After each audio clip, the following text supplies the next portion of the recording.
So it's rain and snow today, and everybody else is sitting inside, but I want to go look at some TSI that I cleaned up. This is a walnut bottom. I cleaned this up 2 years ago, and then I went in about a month ago and I retreated some locusts and stuff that's brought it back up that I didn't kill effectively with garland. So we'll kind of look at a TSI job 2 or 3 years old and kind of explain it really quick. There's a dead locust, and here's some decent sized walnuts, but there's some locusts that actually re-sprouted, and I had to cut some more of that and put some garland in there. There's deer beds and tracks everywhere. That's one I actually just left. You can see that locust there. I hit that with a herbicide before and it did die really nice. And there's a few hackberries in here that I tipped over. Didn't really care if they lived or not, but hackberries are really hard to kill. So there's walnut that, you know, we freed the canopy up really nice. It's maybe a touch early on that one to free it up, but that'll be a really nice tree. Same with that walnut. And this is predominantly a walnut stand with really straight walnuts. So those are the ones we want to free up. I mean, I want to keep them somewhat dense in here so they're fighting for sunlight, but we're going to get rid of all the junk. You can see the locusts. I had to come back there and treat those little stems with garland, and I just use a light amount of garland, generic garland, and just put a dab right on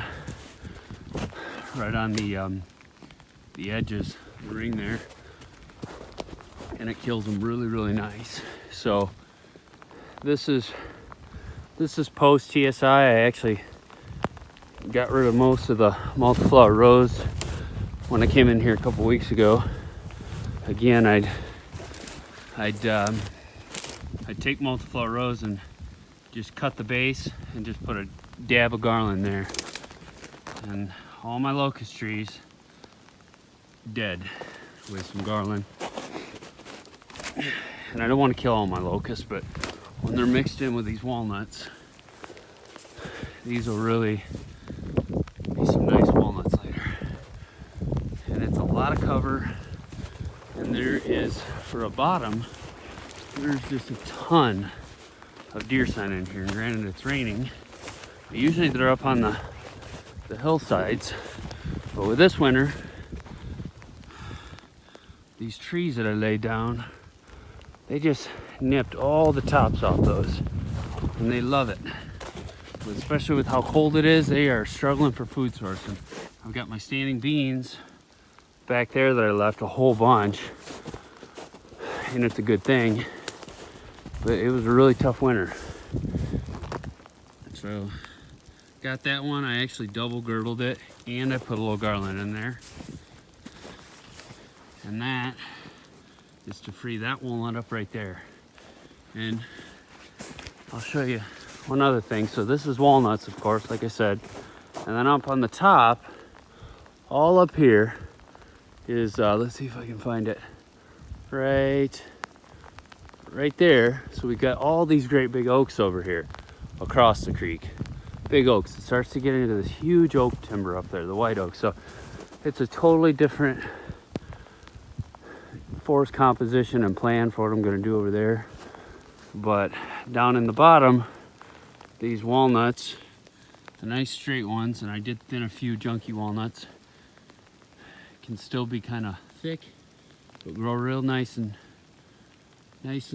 straight without a lot of competition, or at least a lot less competition. And then I got rid of the real poor quality stuff so they can continue to regenerate. And then these bottoms, which are traditionally very open, are now really thick. And my bottoms are maybe one of the funnest things to do work with, because usually they're pretty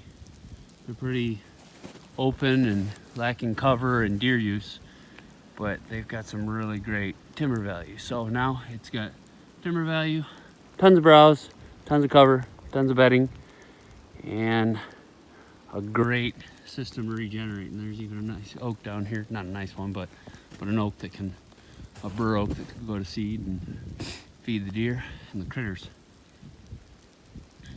We'll check out some more property in a little bit.